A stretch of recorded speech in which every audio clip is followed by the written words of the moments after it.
And I tried hard to be proud of my service, but all I could feel was shame. And racism could no longer mask the reality of the occupation. These were people, these were human beings.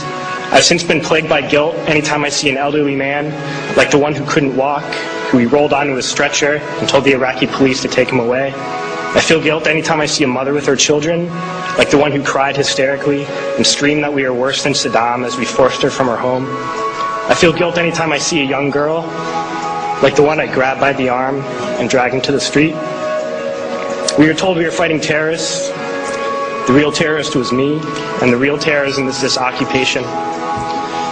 Racism within the military has long been an important tool to justify the destruction and occupation of another country. It has long been used to justify the killing, subjugation, and torture of another people. Racism is a vital weapon employed by this government. It is a more important weapon than a rifle, a tank, a bomber, or a battleship. It is more destructive than an artillery shell, or a bunker buster, or a Tomahawk missile. While all those weapons are created and owned by this government, they are harmless without people willing to use them. Those who send us to war do not have to pull a trigger or lob a mortar round. They do not have to fight the war, they merely have to sell the war. They need a public who is willing to send their soldiers into harm's way. They need soldiers who are willing to kill and be killed without question. They can spend millions on a single bomb, but that bomb only becomes a weapon when the ranks of the military are willing to follow orders to use it. They can send every last soldier anywhere on earth, but there will only be a war if soldiers are willing to fight. And the ruling class, the billionaires who profit from human suffering, care only about expanding their wealth, controlling the world economy. Understand that their power lies only in their ability to convince us that war, oppression, and exploitation is in our interest.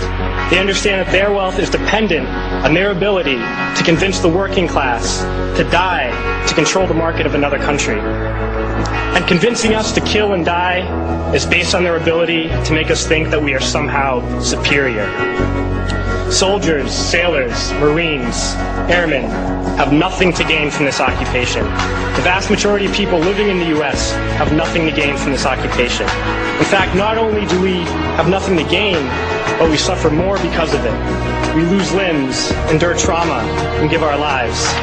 Our families have to watch flag-draped coffins lowered into the earth. Millions in this country without health care, jobs, or access to education must watch this government squander over $450 million a day on this occupation.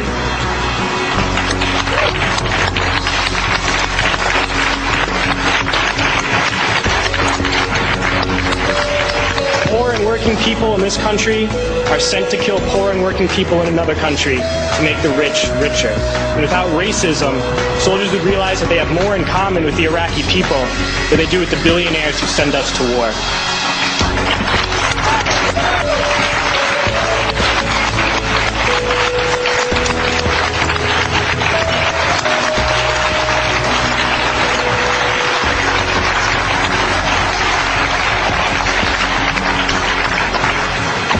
I threw families onto the street in Iraq, only to come home and find families thrown onto the street in this country, in this tragic and unnecessary foreclosure crisis.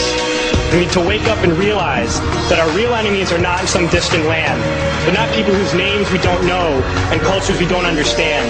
The enemy is people we know very well and people we can identify. The enemy is a system that wages war when it's profitable. The enemy is the CEOs who lay us off from our jobs when it's profitable. It's the insurance companies who deny us health care when it's profitable. It's the banks who take away our homes when it's profitable. Our enemy is not 5,000 miles away. They are right here at home. If we organize and fight with our sisters and brothers, we can stop this war, we can stop this government, and we can create a better world.